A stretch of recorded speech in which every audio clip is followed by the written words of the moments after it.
You know those times when you just see Lego release a set and you think, I really want that to look as good as I think it will for myself, in my space, in my room, my building table, or in this case, a Lego city.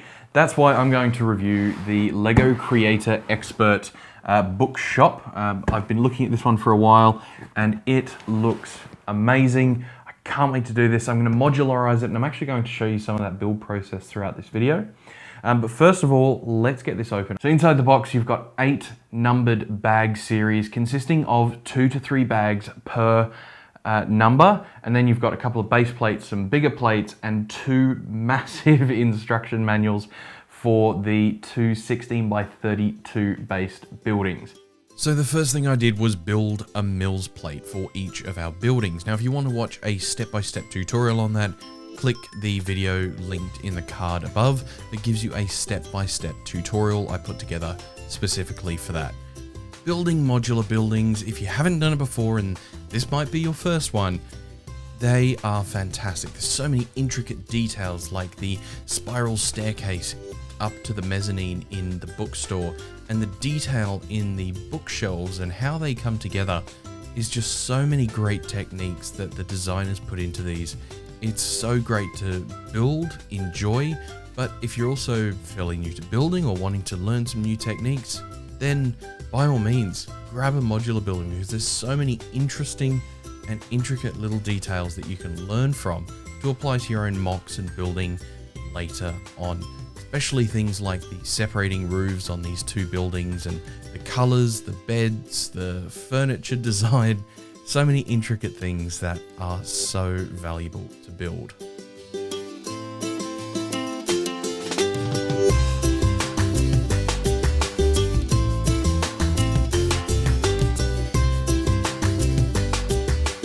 So with these 2 buildings built, let's take a look at what's inside, what they look like, and some of the amazing little features and details. But let's start this off with the range of minifigures.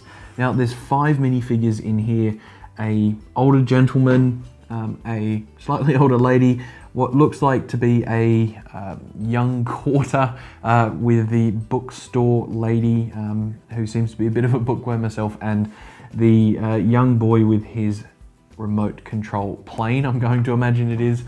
They've got their own stories that you can explore throughout the set, and even on the front of the box you've got the kid with his plane stuck in the tree and the older guy, maybe grandpa, up on a ladder trying to grab that down for him. Now the thing that's really cool, and I mentioned this ladder because specifically right at the back here of the blue building there's actually a basement built into this, which is a really cool little feature.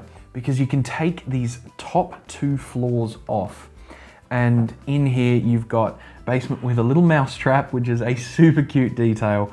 No mice were harmed in the building of this set, but then you've got the ladder that the grandpa uses to get the plane down from the tree, which is a nice little feature. There's some steps up to the back door. There's also steps to the inside of the house on the first level.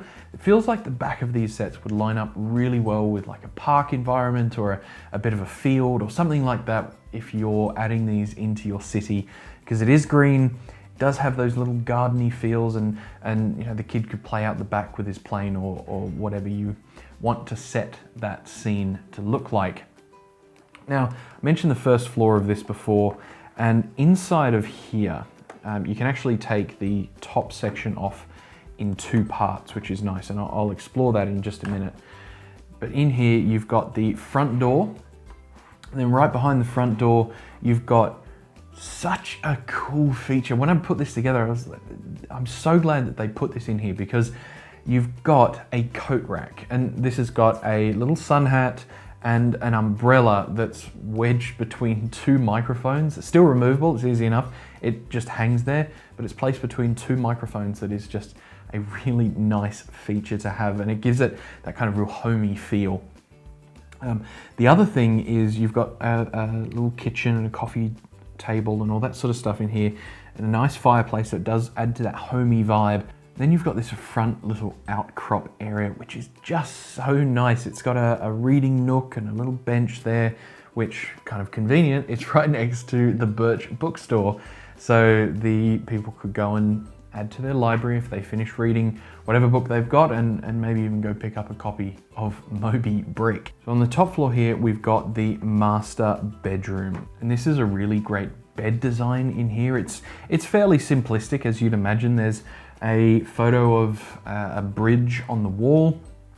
We've got a lamp, a dresser, some flowers, and then probably the biggest bed that I've built out of a Lego set, which is quite cool. It looks very well made, and the little design at the end or the foot of the bed is a really nice touch and feature with the sort of tiny quarter tiles. Then you've got the second half of the back. This has got a small little veranda, a balcony at the back, which is a nice feature to have as well. So this blue building is probably one of the most homey feel buildings that I've come across in the modular line so far.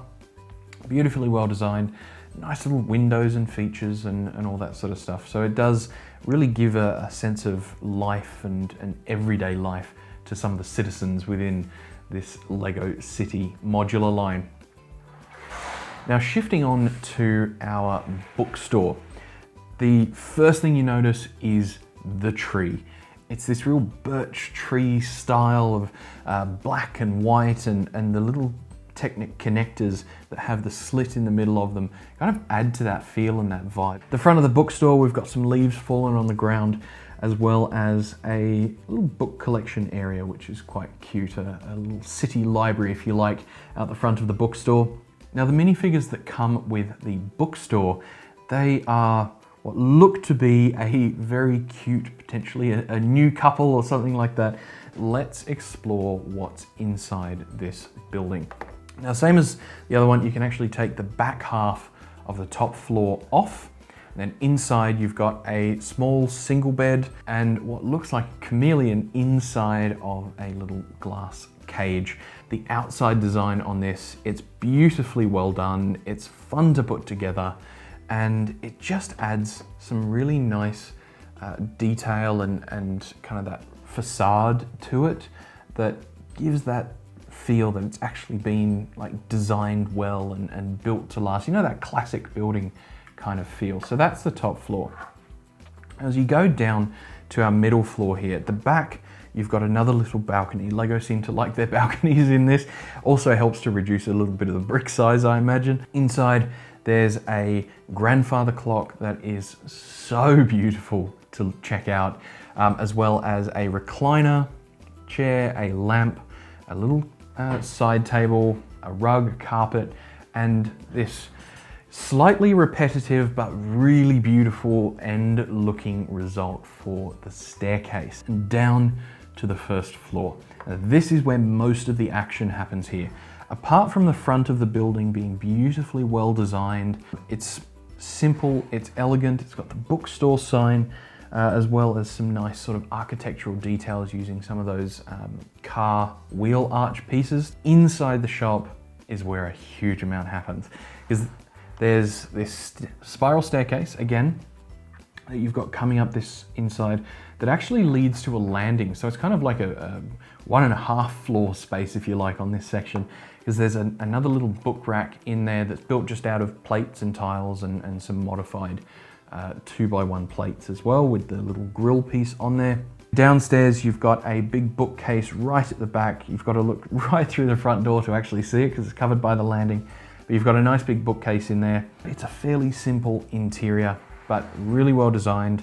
Some great stories that you can add in there with your minifigures.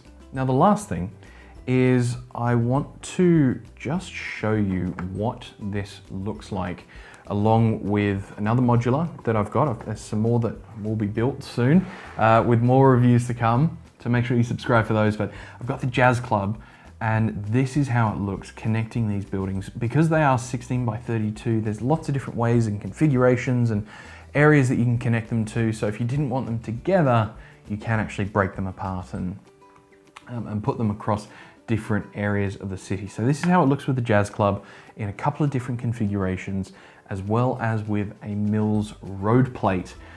So you can see how it runs along the street front.